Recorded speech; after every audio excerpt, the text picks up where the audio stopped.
Tao of Goal Setting, Bruce Lee, Process-Oriented Kaizen. We will be using Bruce Lee as an example in goal setting because his philosophy is rooted in Taoism. How did Bruce Lee achieve his goals? Bruce Lee was a famous martial artist and movie star and has an amazing understanding of Taoist principles. He applied them to his art, and lived them in his day-to-day life. He authored the book Tao of Jeet Kune Do, expressing his martial arts philosophy and viewpoints. As what Bruce Lee said, a goal is not always meant to be reached, it often serves simply as something to aim at. This quote is best described by his letter to Pearl So. See below excerpts from the said letter.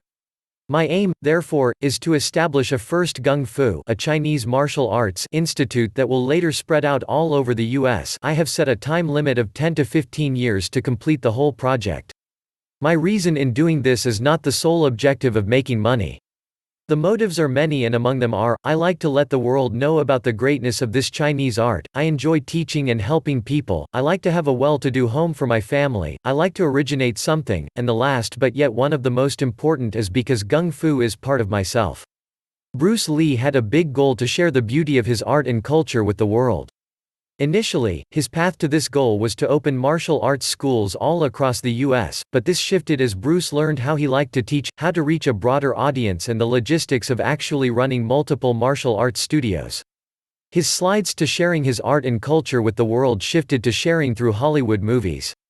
His big goal did not change, just the path to his goal changed. I know my idea is right, and therefore, the results would be satisfactory. I don't really worry about the reward, but to set in motion the machinery to achieve it.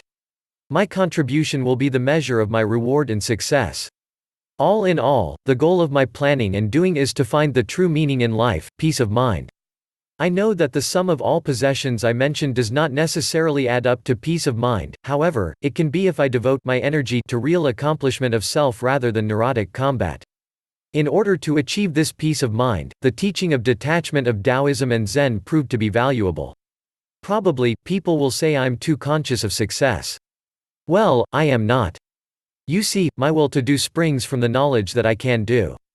I'm only being natural, for there is no fear or doubt inside my mind. As observed from his letter to Pearl, we can say that the starting point of all achievement is desire. Every achievement has to start with desire, then write your specific and clear goals. With all confidence that you can do it, and with a strong commitment that you are not after the rewards, but will focus mainly on the process in the direction aiming at your goals. Confidence is one of the most important ingredients in Bruce Lee's goals. When you're consistent, that creates momentum. That momentum will create progress. The progress creates self-confidence. The self-confidence starts shaping a new, more skillful and empowering identity. With this new identity comes the ability to create lasting change in your life. Here's what I suggest: take your goals and chop them into small daily goals. Then, start executing them every single day. Fall in love with the process, not with the results. This is now the process. How Bruce Lee trained himself before going to stardom. Lee was able to develop his own system based on his personality and his own pace with 3 stages. The 3 stages are of learning, technique, and cultivation.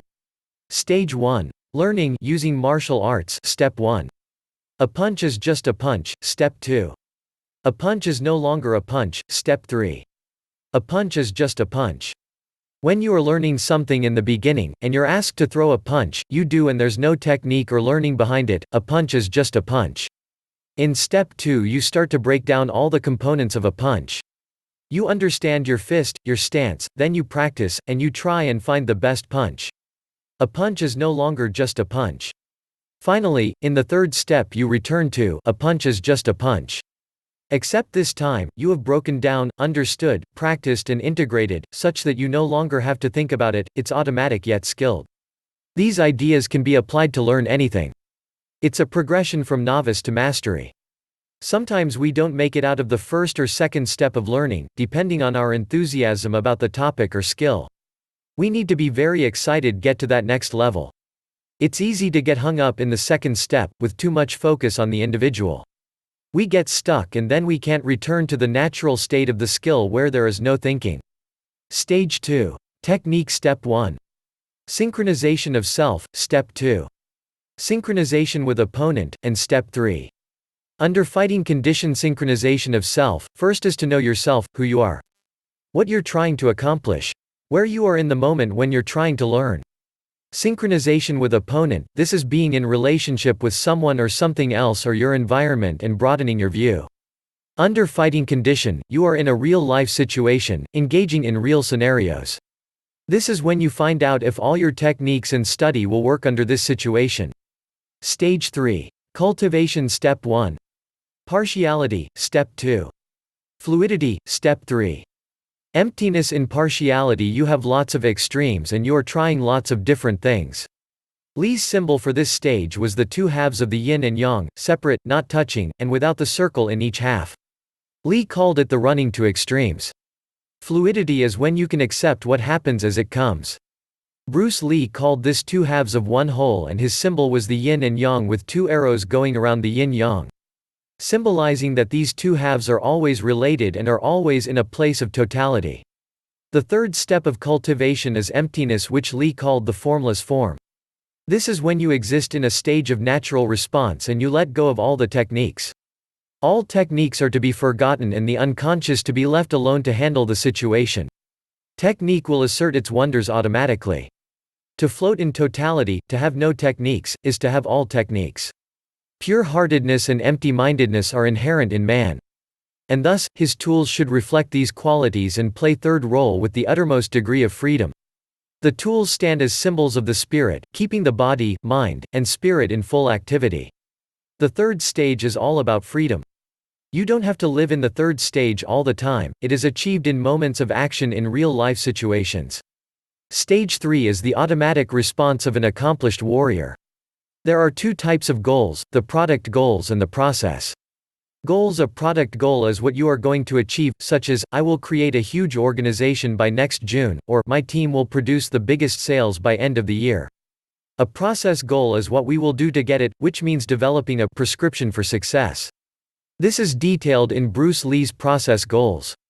This is a plan that winners will follow very closely in their daily work habits and evaluate themselves from time to time. What's love got to do with it? This is very important because you need to fall in love, not with what you are trying to accomplish, but with the process of accomplishing it. All the great ones understand this. It's not that they always love the work, but they have deep admiration and the highest regard for the process. The process includes practice, preparation, discipline, dedication, hard work, and heart and soul, as well as other noble virtues that shape your character and your attitude. After winning, most champions do not talk about what they have accomplished, but what they have learned from the process and how that has helped them become a champion. What we really need is to fall in love with the process, not with the result. The only way to do this is to have patience.